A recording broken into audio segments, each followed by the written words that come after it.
विद्या मंदिर English school म्हणजे मला वाटतंय की आपल्या विभागामध्ये इंग्लिश स्कूल पहिलं इंग्लिश स्कूल असेल. तर इंग्लिश स्कूल सुरू करण्याचा उद्देश काय? इंग्लिशची मुलं आपला जो वर्ग आहे त्याला लुबाई कंपाऊंड साठेनगर हा जो एरिया आहे ह्या एरियात मुलांना तसा तो शैक्षणिक विकास आपला दिसून येत नाही. म्हणजे मुलं कुठेतरी असं बॅक साईडला असल्यासारखं वाटतं. मग मला असं वाटतं की त्यांच्यामध्ये आपण त्या एज्युकेशन इंग्रजी माध्यमातून आपण त्यांना देऊन त्यांचा तो विकास जो आहे तो प्रॉपर करता येईल म्हणून इंग्रजी माध्यमाची शाळा मी स्टार्ट केली असं.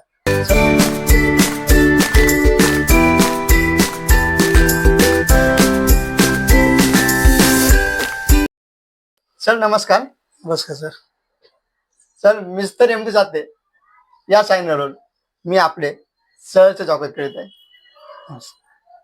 मित्रांनो, मानकुळ येथील चालता इंग्लिश विद्यालयाचे संचालक व तसेच शिक्षक चव्हाण सर यांच्यासोबत आपण आज शैक्षणिक विषयावर चर्चा करणार आहोत. चला बघूया. सर, मला पहिला प्रश्न असा असेल की तुमचे तुम्ही एक शिक्षक आहात, तर शिक्षक या पदाची सुरुवात कशी झाली? शिक्षक ऍक्च्युली माझा पहिल्यापासून एम हाच होता की आपण मोठं होऊन शिक्षक व्हावं. ठीक आहे.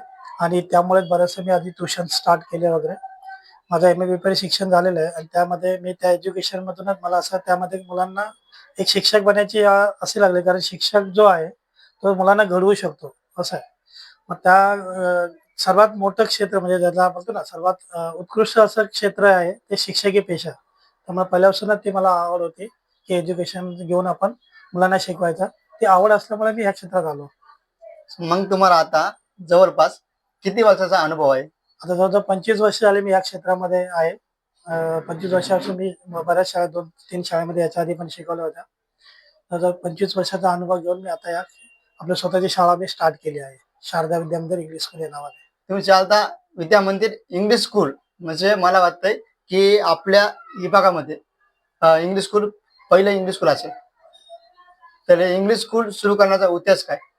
इंग्लिश स्कूल सुरू करण्यामागचा उद्देश हाच आहे, कारण कसं आहे मुलांना कम्युनिकेशन जमलं पाहिजे. आता युग खूप बदललेलं आहे आणि इंग्रजी मुलांना बोलता यायला पाहिजे चांगलं, त्यांना वाचता यायला पाहिजे. आणि या क्षेत्रामध्ये आपल्याकडेची जी मुलं आपला जो वर्ग आहे त्याला लुबाई कंपाऊंड साठेनगर हा जो एरिया आहे ह्या एरियात मुलांना तसा तो शैक्षणिक विकास आपला दिसून येत नाही.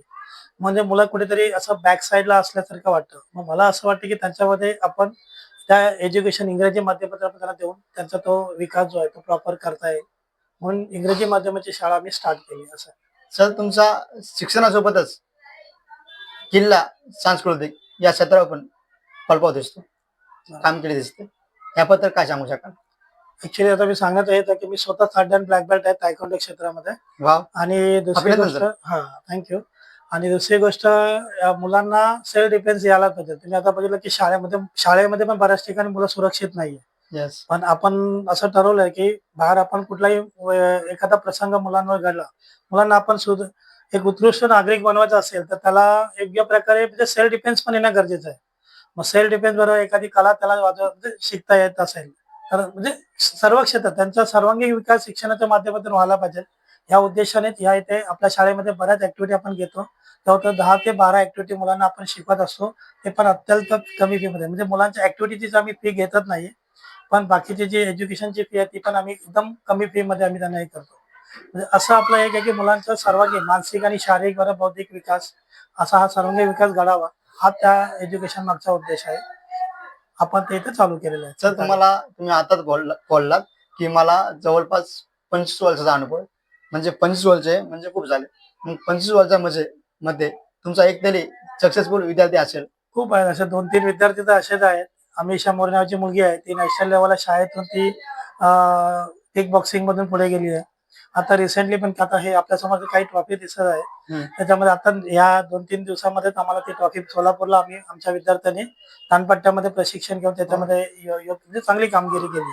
असे बरेच आहेत आणि मुलं करतात आहे तायक्वांडो क्षेत्रामध्ये, दानपट्टा, लाठीकाठी या विविध क्षेत्रामध्ये मुलं आता त्याच्यामध्ये आपलं वर्चस्व गाजवतात आहे. तर मला पण ते अभिमानाने सांगायला बरं वाटेल की आमचे विद्यार्थी या क्षेत्रामध्ये पण पुढे आहेत. सर, तुम्ही शिक्षक आहात, तर हा प्रश्न विचारणं गरजेचं आहे की शिक्षक, विद्यार्थी आणि पालक यांच्यामधील नातं कसं असायला पाहिजे विद्यार्थ्यांच्या परीक्षेसाठी? ऍक्च्युली शिक्षक हा खरंच खूप महत्वाचा बिंदू आहे. एखादी शाळा म्हणजे हायफाय शाळेमध्ये पण जर शिक्षक चांगला नसेल तर तो विद्यार्थ्यांना पण घडू शकत नाही आणि तसंच तो पालकांना पण योग्य गायडन्स देऊ शकत नाही, मार्गदर्शन करू शकत नाही. त्यामुळे ते शिक्षक, पालक आणि एखादी संस्था यांना जोडणारा जो आहे ना दुवा, तो शिक्षकच आहे. आणि शिक्षकाचं कामच आहे ते, की विद्यार्थ्यांना योग्य प्रकारे गायडन्स करणं. पूर्वी गुरुकुल पद्धती आपल्याकडे होती, पूर्वीपासून चालत हम्म. आलेली. त्यामधून बरेच म्हणजे घडवण्याचं काम, विद्यार्थी घडवण्याचं एक मोठं काम आहे आपल्यासमोर. कारण तो विद्यार्थी उद्याचा आपला उत्कृष्ट नागरिक बनू शकतो. जर नागरिक चांगला आपण त्यांना घडवलं तरच देश आपला स्वावलंबी आणि चांगल्या प्रकारे कार्य करेल. तर म्हणून विद्यार्थी घडवण्याची सर्वात मोठी जबाबदारी ही शिक्षकाची आहे आणि म्हणून शिक्षक हा खूप इम्पॉर्टंट दुवा आहे, लक्षात घ्या. सर, शिक्षक आणि विद्यार्थी यामध्ये पालकांचा हस्तक्षेप पाहिजे का? पालकांचं स्वाभाविकच आहे. बघा 6 तास फक्त मुलं शाळेमध्ये असतात, 6 ते 8 तास. पण बाकीचे उरलेले जे 8-8, 16 तास जवळजवळ विद्यार्थी तो घरीच असतो त्याचा. हम्म. त्यामुळे म्हणजे आई-वडिलां पहिली आई ही गुरु आहे त्याची. हम्म. वडील त्याचे गुरु आहेत. त्यानंतर शिक्षक येतो. मुलगा 3-4 वर्षाचा असताना तो नंतर शाळेत ऍडमिशन घेताना तो येतो. तेव्हा त्याचा कॉन्टॅक्ट शिक्षकांशी येतो. हम्म. मग पालकांचा हस्तक्षेप असणं गरजेचंच आहे. कारण पालकाशिवाय पालक हा पहिला त्याचा गुरु आहे. हम्म. नंतर शिक्षक आहे. या दोघांचं कॉम्बिनेशन समन्वय एक योग्य प्रकारे होणं गरजेचं आहे. तरच तो विद्यार्थी चांगल्या प्रकारे घडू शकतो. असं आहे.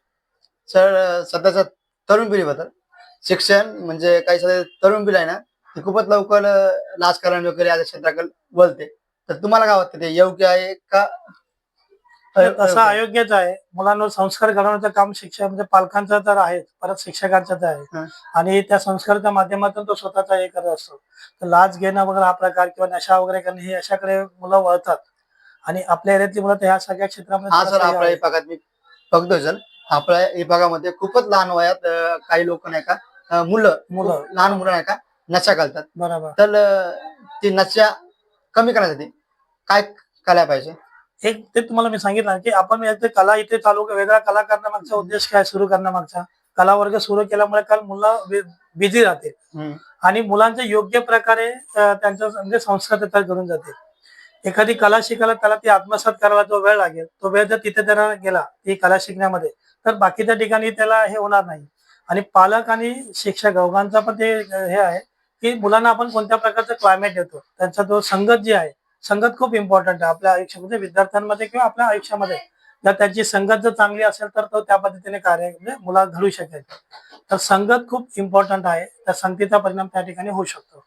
त्यामुळे सर, आज तुम्ही खूप चांगलं सांगितलंय.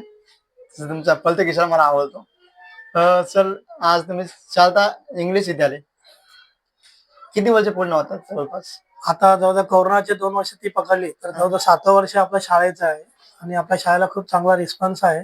कारण कमीत कमी फी मध्ये शिक्षण देणारी आणि विविध कला वर्ग शिकवणारी आपली एकमेव शाळा या विभागामध्ये आहे. याचा मला अभिमानाने सांगायला म्हणजे अभिमान वाटेल, अभिमानाने सांगता येईल असं आहे.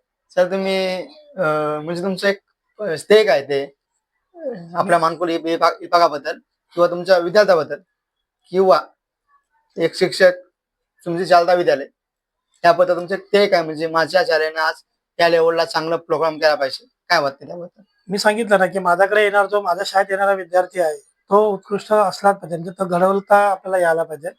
त्याला सगळ्या प्रकारचं प्रशिक्षण देता यायला पाहिजे. आणि एक तुमच्या सगळ्या पॅरेंट्सचा पण बऱ्याच लोकांचा सहभाग आपल्याला इथे स्थानिक विभागातून मिळतोय. त्यांच्या अनुषंगाने एक चांगला एक नागरिक, सुजाण नागरिक आपण घडवू शकतो. हे उद्देश आपण ठेवूनच शाळेचं स्थापना केलेली आहे आणि इंग्रजी माध्यम शाळा सुरू केली आहे. सर, मनापासून धन्यवाद. तुम्ही आमच्या चॅनलवर आलात आणि माझ्या प्रश्नाचे उत्तर दिले, त्याबद्दल मी तुमचे मनापासून धन्यवाद व्यक्त करतो. आणि तुमच्या पुढील कामासाठी मी तुम्हाला खूप खूप शुभेच्छा देतो. असंच काम करत राहा. सर, माझं मिस्टर एमजी जाधव चॅनल आहे. मी या चॅनलवर नाही का प्रत्येक शैक्षणिक सामाजिक क्षेत्रात ते चांगली कामगिरी करतात, बरोबर. त्यांना मी माझ्या चॅनलवर घेतो. तर तुम्ही माझं चॅनल ते काही लोक बघतात त्यांना तुम्ही काय सांगू शकता? मी तर म्हणेल, मी पहिल्या प्रथम मी धन्यवाद देईल सरांचा. कारण सरांनी माझा म्हणजे वेळात वेळ काढून आपल्याकडे ते इथे आले. त्यामुळे मी या चॅनेल्सच्या लोक म्हणजे सरांच्या चॅनेल्सला पण तुम्ही बघा, सबस्क्राईब करा वगैरे त्यांना, त्यांच्या चॅनेल्सला. आणि असे फार कमी लोक असतात की जे अशा प्रकारचं लोकांपुढे ते चेहरे आणून देण्याचं काम, मोठं काम करत आहेत. कारण काम केलं जात आहे, लोकांपुढे ते चांगल्या गोष्टी येत नाही आणि या माध्यमातून सरांनी जे चॅनल सुरू केलं त्या माध्यमातून ते तुमच्या जनतेसमोर आणण्याचं त्यांच्याकडे पण ते एक मोठं काम आहे आणि त्यांनी पण ते करत राहावं असे मी त्यांना याच्या पुढे त्यांनाही मी शुभेच्छा देतो. आणि ते इथे आल्यात आणि आमच्या शाळेमध्ये त्यांनी भेट दिली त्यामुळे मी त्यांचा मनापासून आभारी आहे. धन्यवाद सर. धन्यवाद सर.